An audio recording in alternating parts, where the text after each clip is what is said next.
For Sunday dinner tonight, I was craving something that was just so nostalgic to me. This was one of my favorite comfort meals as a child. But the first thing I started out with was making my hamburger steak. So I took a pound of ground beef. I added in an onion soup mix packet. I did about a tablespoon of breadcrumbs, and then I did some Worcestershire sauce. I would probably say maybe 1 to 2 tablespoons. Y'all know I always just measure with my heart. I don't know if that's a southern thing or what, because so many people always get mad, but that's just what I've always done. I season with a little bit of salt, pepper, garlic powder, and then I did the Kinder's caramelized onion burger as well. And y'all know I just have like the biggest phobia when it comes to touching raw beef and usually also raw chicken. I don't know why, but I can touch like a raw steak, but there are just some meats where I refuse. So Wade came, he patted out the steaks for me, and then I got those going in my oil. I let them cook for 5 minutes per side until they were nice and brown, and then I took those out and it was time to cook down my onions. So my husband isn't the biggest fan of onions, which I know is crazy because I used an onion soup packet, and then I also did onion as well, but I like to slice mine thin, and I only do half of an onion so it's not super overwhelming. Cook those down for 4 minutes on their own, and then I added in a little bit of minced garlic and cooked that for an additional minute. Added in just enough flour to cover my onions, and then cook that down for about a minute just to cook out that flour taste. I added my hamburger steaks back in, and then it was time to add in some broth. So I actually ran out of beef broth, which is what I would normally use for this,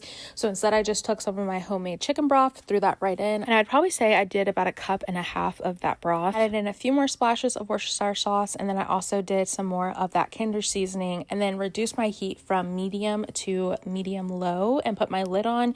I let that simmer for about 20 minutes until it was cooked all the way through. So while that was cooking, I had to make my tomato, cucumber, and onion salad. This used to be one of my favorite things my grandma used to make us growing up. So I just took my baby tomatoes, cut those in halves, and then I took 2 baby cucumbers and I went ahead and cut those up into little chunks, threw those in. And then personally, I think growing up, my grandma used to use like white onions, but I like green onions better, so I will do the green onion including like, you know, the actual green part of the onion. So I do the white bottoms plus the green stalk.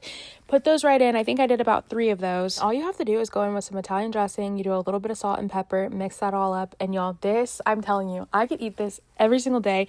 It was one of my favorite things as a kid, and we would always have it with hamburger steak. I don't know the science behind it. It's just really good together, but we always have our hamburger steak over some rice. It is good over mashed potatoes, but we prefer the rice. And then I put my salad on the side, and this was the perfect Sunday dinner. So comforting. 10 out of 10, one of my favorites.